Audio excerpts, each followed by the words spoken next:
What if I told you that one of the most powerful empires in history was built by a civilization that simply vanished without a trace? No, I'm not talking about Atlantis or some fictional kingdom. I'm talking about a real, documented super-civilization that controlled global trade routes thousands of years ago, only to be completely erased from memory. Stick with me, because what modern science is uncovering is rewriting everything we thought we knew about our own past. For years, I've been diving deep into historical anomalies and forgotten chapters of human history. We are often taught a very neat, linear story of progress, but the truth is far messier and infinitely more fascinating. Today, we're going on a journey to uncover the story of the Indus Valley Civilization, also known as the Harappan Civilization. I promise you, by the end of this video, you'll see ancient history not as a collection of dusty artifacts, but as a thrilling mystery that we are only just beginning to solve. Let's start with the discovery. For thousands of years, the ruins lay buried beneath the earth in what is now Pakistan and northwest India. Local legends spoke of ancient mounds and a hill of the dead, but no one knew their true significance. Then, in the 1920s, everything changed. Archaeologists, initially searching for sites related to Alexander the Great, stumbled upon something far older and far more sophisticated. They unearthed not just a small settlement, but sprawling, meticulously planned cities. The two most famous cities, Mohenjo-daro and Harappa, were architectural marvels. Imagine a city built over 4,500 years ago with a grid-like street layout, multi-story brick houses, and, incredibly, one of the world's first urban sanitation systems. These weren't primitive huts. Homes had private bathrooms and toilets that connected to a citywide network of covered drains running beneath the streets. This level of civil engineering wouldn't be seen again in many parts of the world for thousands of years. The sheer scale is staggering. The civilization spanned over 1 million square kilometers, an area larger than ancient Egypt and Mesopotamia combined.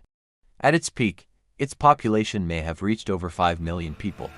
These weren't just cities, they were the hubs of a colossal, organized society.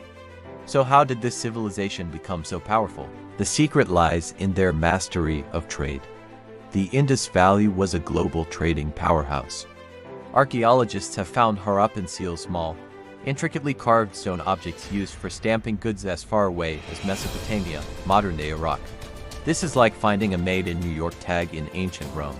These seals, bearing unique animal motifs and a script we still can't decipher, were their brand logo, a symbol of quality and origin that traveled thousands of miles across land and sea. They traded in luxury goods, carnelian beads, lapis lazuli, intricate pottery, and cotton textiles.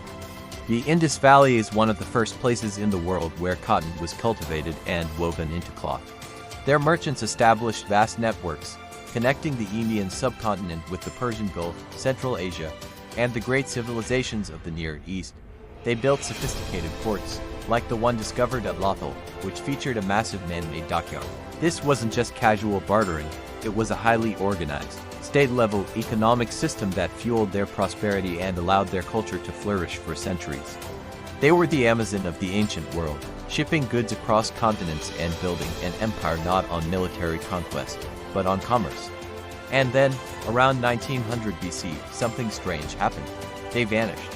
Not overnight, but over a period of a few centuries, the great cities began to decline. The meticulous urban planning faltered. Houses were built over streets, the drainage systems fell into disrepair, and the quality of craftsmanship declined. Eventually, the cities were abandoned altogether, left to be swallowed by the sands of time. For decades, the leading theory was a violent invasion by so-called Aryan tribes.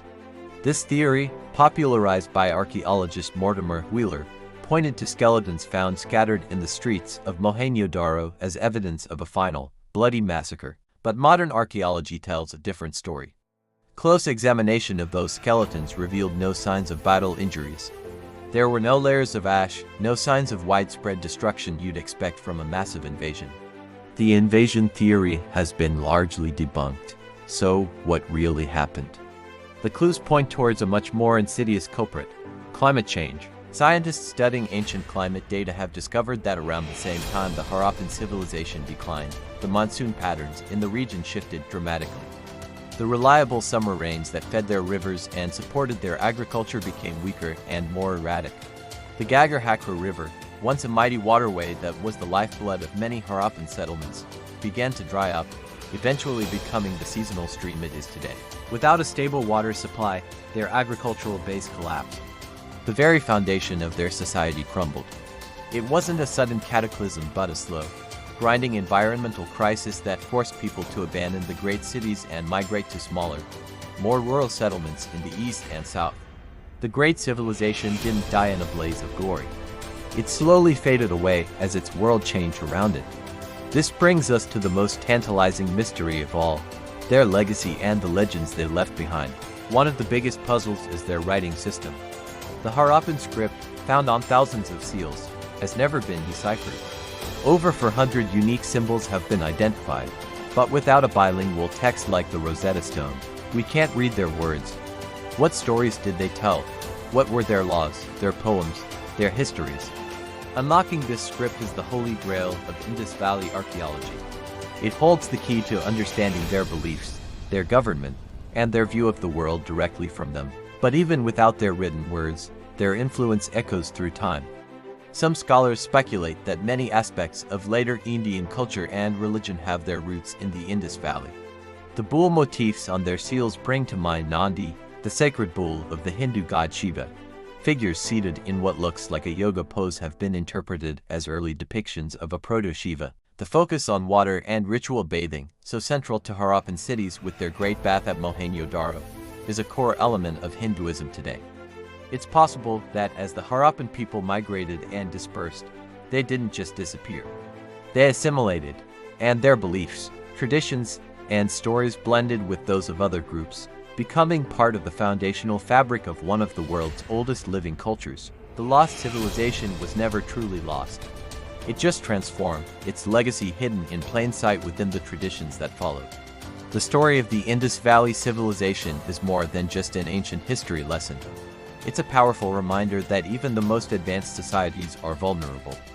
It shows us that climate change has shaped human destiny for millennia. And it fills us with a sense of wonder, knowing that there are still so many secrets buried beneath our feet, waiting to be discovered. This great, silent civilization challenges our understanding of the past and inspires us to keep digging, keep questioning, and keep exploring the incredible story of us. Thank you so much for joining me on this journey back in time. If you found this as fascinating as I do, make sure to hit that like button and subscribe for more deep dives into the mysteries of our past. And I'd love to hear your thoughts in the comments. What do you think happened to the Harappans? Let's discuss. See you in the next video.